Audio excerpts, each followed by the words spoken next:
Welcome back, everybody, to the deep dive. Today we're gonna be exploring something that I think a lot of people can relate to. Yeah. Even if they don't know the term for it. Yeah.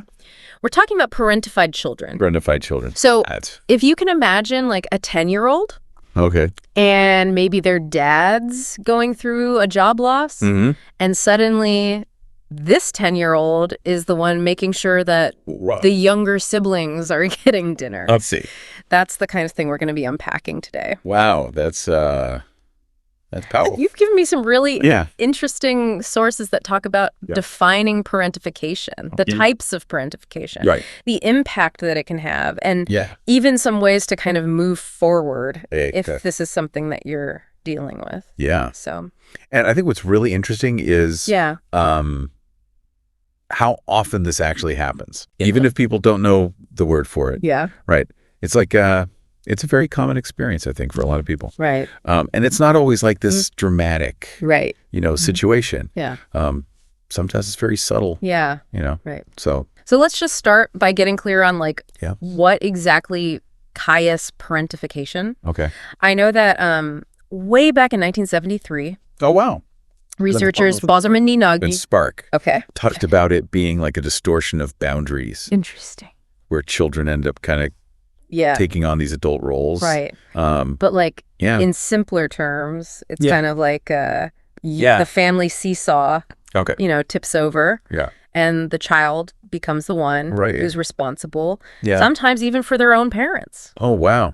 Right. That's such a powerful image. Yeah. I mean, what leads to that? Right. Is it always That's a great question. a crisis situation? Not necessarily. Yeah. It can be, triggered by big events. Okay. Like a parent's death. Right. Or a divorce. Right. But sometimes it's just like the circumstances. Yeah.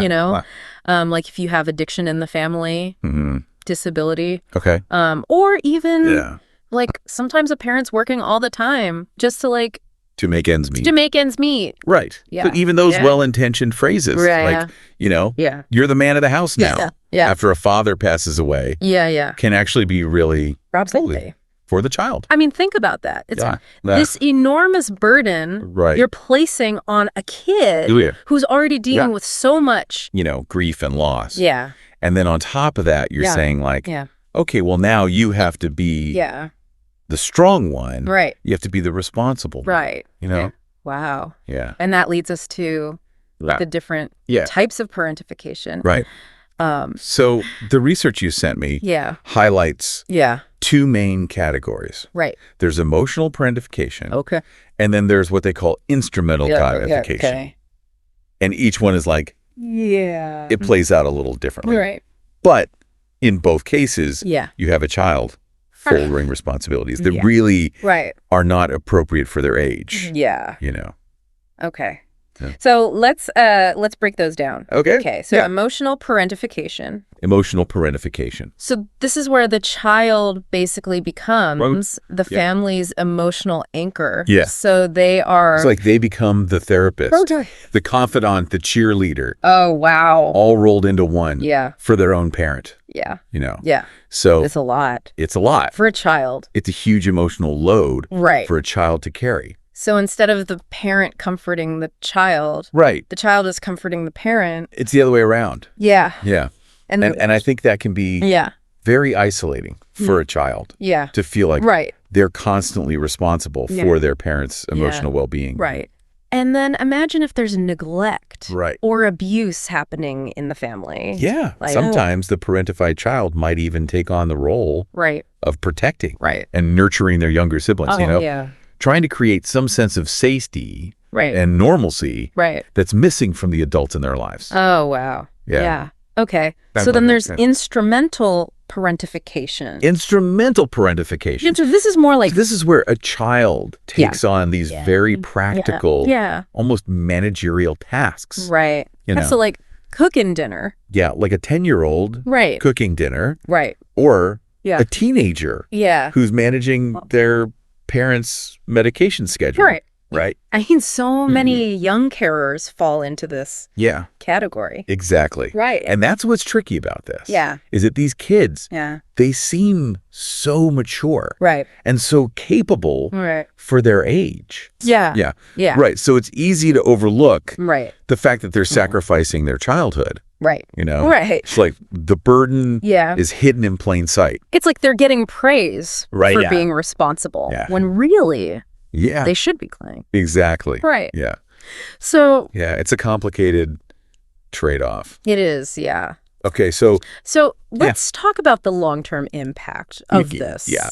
Right. To becoming a parentified child. Yeah. So the question is, does this automatically lead to problems? Yeah.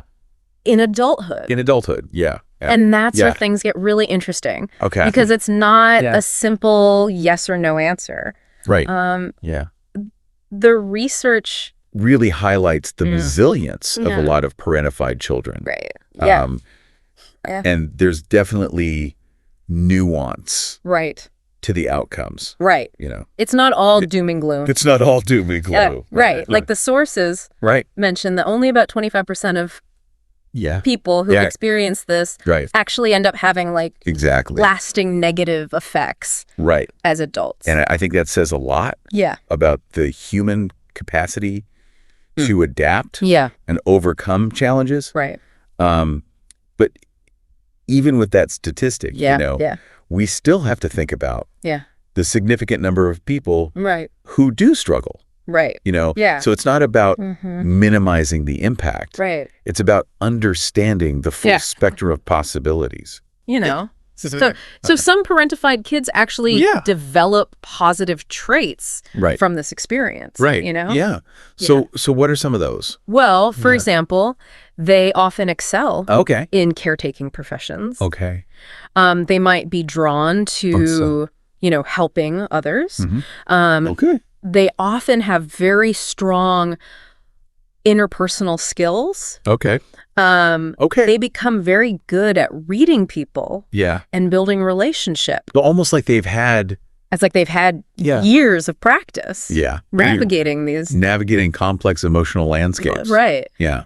And there was even... Right. There's a 2000 study by Yurkovic and Casey that found a link between being relied on for emotional support in childhood and stronger interpersonal skills in adulthood. Wow. That's fascinating. Yeah. But I mean, there's got to be like... But there's also a flip side to that. Right. Right. So some of those people-pleasing tendencies might stem from always putting other people's needs first. Yeah. Even to their own detriment. Yeah. You know? Right.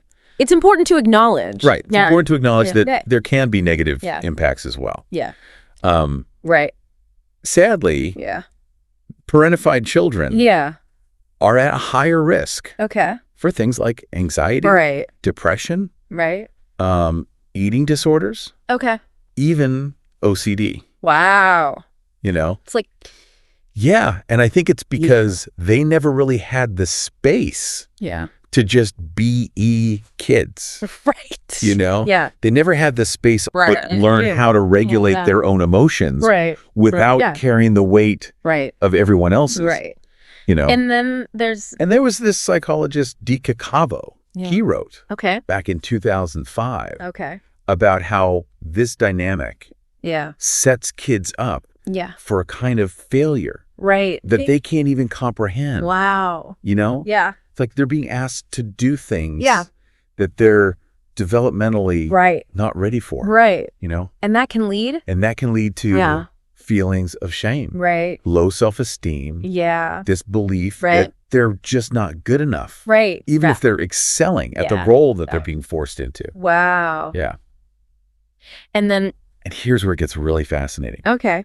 These patterns often extend into adulthood. Right. It's like a shadow following them. Okay. You know? Yeah. So how does that play out? Play out in their adult relationships. Yeah. So imagine this. Okay. You have a parentified child. Okay. Right. Right. Used to being the caretaker. Right. Now they enter the dating world. Okay. Who are they most likely to be drawn to? Someone who needs caretaking. Caretaking, right. Right. Yeah. It's like they're subconsciously seeking out a familiar dynamic. Right, yeah. Right. Yeah. So they end up in these relationships where they take on too much responsibility. Right. They allow their partners to become dependent on them. Right. And it's a recipe for resentment, exhaustion. Feeling trapped. Wow. You know? And the cycle continues. Sadly. Yeah. Yes. Wow. Parentification can become a generational issue. Passed down through families until someone consciously breaks the cycle. Wow. Yeah. It's a lot. Yeah, that's heavy. It is. Yeah. So it's almost like they're... It is. Yeah. It's trapped in this, like... This self-fulfilling prophecy almost. Yeah. Yeah. You learn to be the caretaker. Right. So you attract people who need care. Yeah. And it just perpetuates itself. Wow. But the good news is that, you know, the research you sent me also offers some hope. Okay. You know? Yeah. There are ways to break free from these patterns. Okay, so this isn't...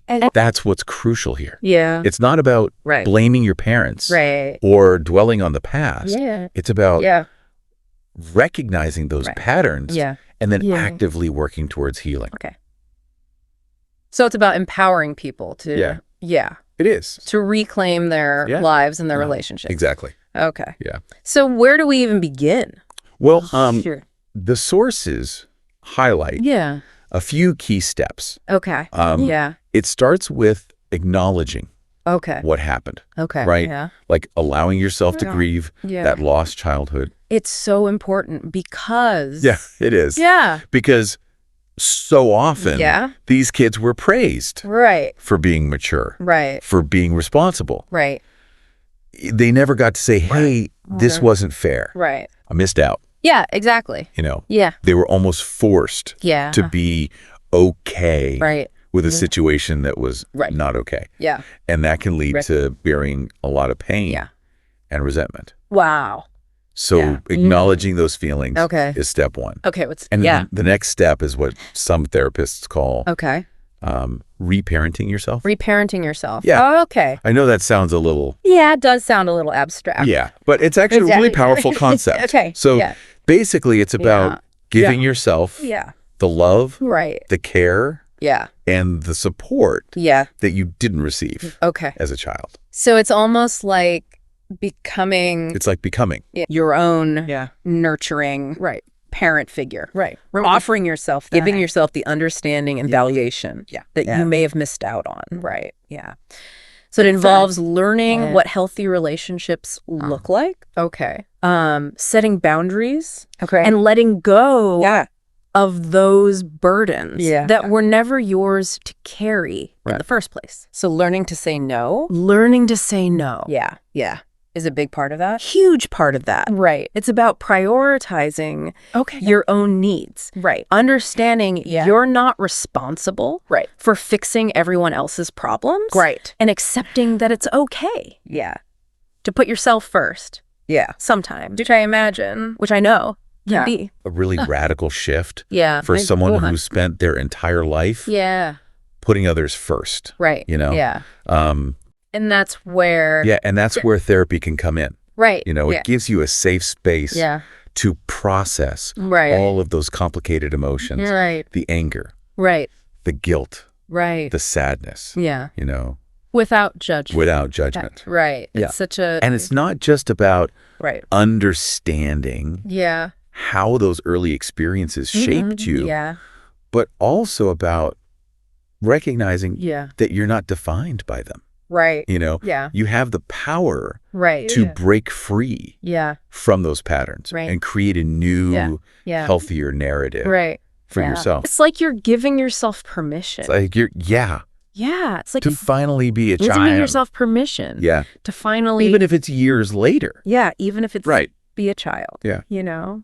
To experience. To have those carefree moments. Yeah. That were stolen from you. Wow. Yeah. That's beautifully put. It's about reclaiming those lost parts of yourself and allowing yourself to experience joy, playfulness, spontaneity without guilt. Right. Without the need to take care of everyone else. I love that. Yeah. So for anyone listening who's like, oh my gosh, this is me. Right. What would you say? What I would say is, first and foremost, you are not alone. Right. This is far more common right. than people realize. Right. And there's absolutely no shame right. in seeking support. Yeah. You know? Right. In fact, recognizing these patterns is the first step towards healing and growth. It's like you're finally giving yourself permission. It is. Yeah. It's about, you know, acknowledging the impact of these experiences and starting to take care of yourself. Right. Yeah. Maybe for the first time. Yeah. Maybe for the first time. Yeah. And that self-compassion is essential. Right. You know? Yeah. It's the foundation for breaking free from those old patterns. Right. And building healthier, more fulfilling relationships. Right. You know? Yeah. It's like learning a whole new... It is. Yeah. It's like learning a new language almost. The language of self-care and... Exactly. Healthy boundaries. Healthy boundaries, right. And it can be a challenge. It can. Yeah. But it's so rewarding. But it's rewarding. Ultimately. Yeah. Yeah. So, I mean, we've covered so much in this deep dive. Yeah, we have. We've talked about... everything from like... defining it. Yeah. The types of parentification. Yeah. The impact. Yeah. Long term. And even like strategies for healing. Exactly. I mean, what really stands out to you? Yeah, what stands out to me the most from all this is just the reminder that even seemingly positive traits, like being a caretaker or being super responsible, can actually have roots. Right. Yeah. Challenging childhood experiences. Right. Yeah. And that doesn't mean that... Exactly. Yeah. It doesn't mean... those things are bad. That those qualities are bad. Right. But it's about understanding where they come from. Right. And whether they're really serving us. Right. Well, in the present. In the present. Right. You know? Yeah. So I think it underscores the importance of self-awareness. Right. You know? Taking that time to really like... taking the time to reflect on our childhoods, the dynamics in our family, and, you know, what patterns you might be repeating unconsciously. Yeah, sometimes those patterns are so ingrained that we don't even... Exactly. Yeah. Sometimes we don't even realize it. Until we start paying attention. And that's where those aha moments can happen. Right. That can lead to some really profound change and growth. So as we wrap up this deep dive, I want to leave everybody with something to think about. Yeah. So think back to your own childhood. Okay. Did you ever feel more like the parent than the child?